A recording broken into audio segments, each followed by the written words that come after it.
മുക്കിയെടുത്തൊരു ഉണ്ണിയപ്പം ആയാലോ? സോറി, ഓയിലാണ് ഞാൻ കഴിക്കാറില്ല. ശരി.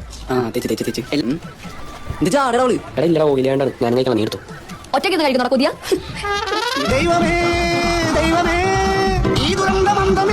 നല്ല പഴുത്ത ചക്ക കൊണ്ട് നമുക്ക് വെറൈറ്റി ആയിട്ട് കുറച്ച് ഉണ്ണിയപ്പം ഉണ്ടാക്കിയാലോ. അപ്പം അതിന് വേണ്ടിയിട്ട് ഒരു 10-12 ചുള നല്ല പഴുത്ത ചക്ക ഞാൻ എടുത്തിട്ടുണ്ട്. അത് ഒന്ന് ക്രഷ് ചെയ്തെടുക്കാം മിക്സിയിൽ. അതിലേക്ക് 1.5 കപ്പ് പച്ചരി കുതിർത്തതാണ്. ശർക്കര ഒരു 1/4 കപ്പ് ഞാൻ ഒഴിച്ചു കൊടുക്കുന്നുണ്ട്. ഒരു 4 ഏലക്ക കുരു കളഞ്ഞതും, ഒരു 1/2 ടീസ്പൂൺ ജീരകം, അതുപോലെ 1/4 കപ്പ് മൈദപ്പൊടി. അതൊന്ന് സോഫ്റ്റ് ആവാൻ വേണ്ടിയിട്ടാണ് കേട്ടോ. പിന്നെ അതിലേക്ക് ആവശ്യത്തിന് വെള്ളം, ഞാനൊരു 1/4 കപ്പിനടുത്താണ് വെള്ളം ഒഴിച്ചു കൊടുത്തിരിക്കുന്നത്.